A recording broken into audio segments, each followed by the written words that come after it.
Welcome back to Ranking with Roddenberry. I'm Jessica Lynn Verdi, and today we're returning to one of my favorite corners of the Federation, Star Trek Lower Decks. Rife with references and delightfully raunchy jokes, Lower Decks is best known for taking good-natured potshots at Star Trek, and who doesn't enjoy a little schadenfreude every now and then? But if you're paying attention, you might notice that Lower Decks also dives deeper and helps us discover that mindfulness, self-care, and emotional honesty are often the real solutions to whatever chaos the Cerritos or life brings about. Okie dokie. For real! So let's take a page from the Lower Decks playbook and examine 5 moments when the show encouraged us to be our best selves. And we're doing something a little different today. You'll find out why at the end of the video. We're glad you're here, Cadet. We're building a star-based community for this channel, and you gotta enlist. Subscribe now and stay tuned for your chance to get more involved and engage in future episodes. Engage. Boimler and Rutherford talk things out. Like Lynn says, illogical tactics can sometimes lead to logical solutions. and for Boimler and Rutherford, it couldn't be more true. In Something Borrowed, Something Green, the two flourish as new roommates until they both want to water their bonsai. Thanks to yet another misunderstanding, the two end up discussing their issues on the holodeck, with both dressed as Mark Twain. It seems that donning the garb and drawl of Sergeant Fathom sets the tone perfectly for them to resolve their differences. For some reason, when we're both Mark Twain, we seem to be able to really find common ground without any lingering resentment. And even though this same tactic didn't immediately serve as a conflict resolution tool for others, Maybe you try that in a southern accent. it does work in the season 4 finale. I do declare we've settled upon a compromise. Why does this work? Boimler and Rutherford show us that talking things through, despite their differences, even dressed as Mark Twain, perhaps most importantly dressed as Mark Twain, can lead to creative solutions and even stronger relationships. I do declare. Tendi embraces her upbringing.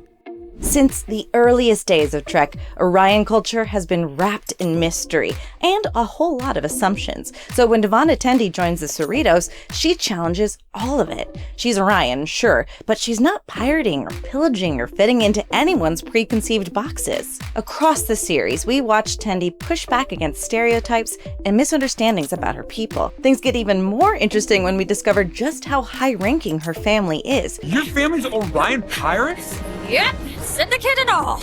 She's not just a master assassin, she's the Mistress of the Winter Constellations? which apparently is a major deal in the Orion Syndicate. Throughout 5 seasons, Tendi has wrestled with her Orion identity, or Oridenticity. Pun.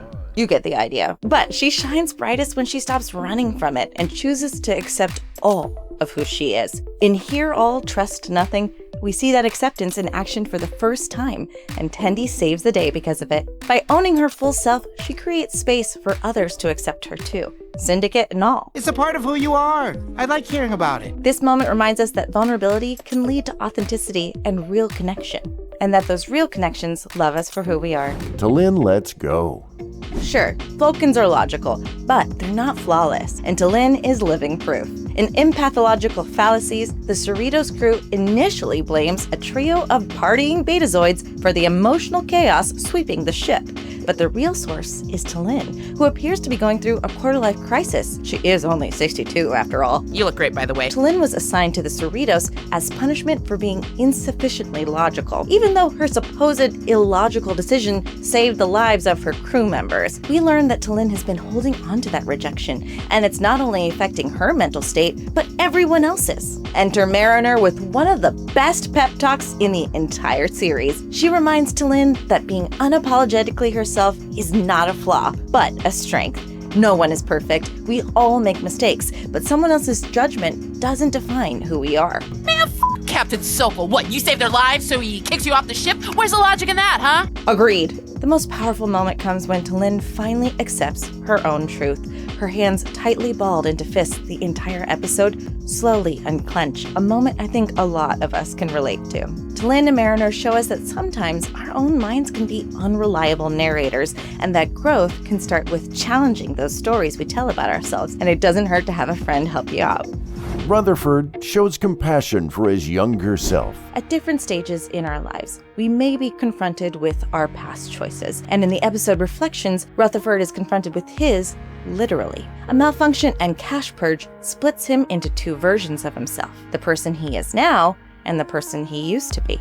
What follows is a life or death race where only one identity can remain. But the pivotal moment isn't about winning. When a critical failure puts his younger self in danger, older Rutherford doesn't seize the opportunity to eliminate him. Instead, he saves him. This moment reminds us that healing isn't about rejecting who we once were. It's about understanding that these past versions of ourselves were doing the best that they could with what they had. Growth means meeting these versions with love, forgiveness, and gratitude, and then carrying their lessons forward. Thanks for one last race. It's a powerful reminder that self-acceptance is essential to personal growth, and that becoming who we're meant to be starts with embracing who we've been. Mariner accepts responsibility. Throughout season 4, we watch Mariner speedrun her self-sabotaging in hopes of staying a forever ensign, and we finally learn why. With rank comes responsibility and the terrifying possibility of losing the people she leads. Not to mention, Mariner is still carrying the grief of losing her friend, Ceto Jaxa, who died on a covert mission under Captain Picard. We finally understand that Mariner's rebelliousness isn't just chaotic whimsy, it's a carefully built wall meant to keep herself and the ones she cares about safe. But everything comes to a head in the season 4 finale when she confronts Tom Paris. I mean, Nick Locarno, but they do kind of look alike, right? I don't see it. Nick is a disgraced former cadet whose reckless path mirrors the one Mariner's been sprinting down. With her potential future reflecting back at her, she rises to the challenge, she commits to Starfleet, and saves the day. This guy sucks! What? With a little help from her friends. Her biggest victory comes afterward. Mariner owns up to her behavior and chooses vulnerability, apologizing to her friends and taking responsibility for her actions. I'm sorry. They reassure her lovingly and loudly that they'll always be there for her.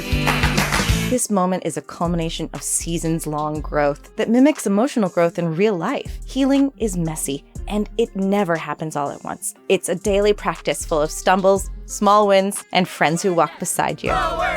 Did you catch what we did differently? That's right, there's no rankings, because you can't really rank someone's mental health journey, but you can appreciate it. And I guess that's what makes Lower Decks so genius. Its hilarious sci-fi stories are often a Trojan horse for truly insightful explorations of the self. What have you learned from Star Trek? We'd love to hear from you, so share with us in the comments. Thanks for joining us, and until next time, I'm gonna hit the sonic showers.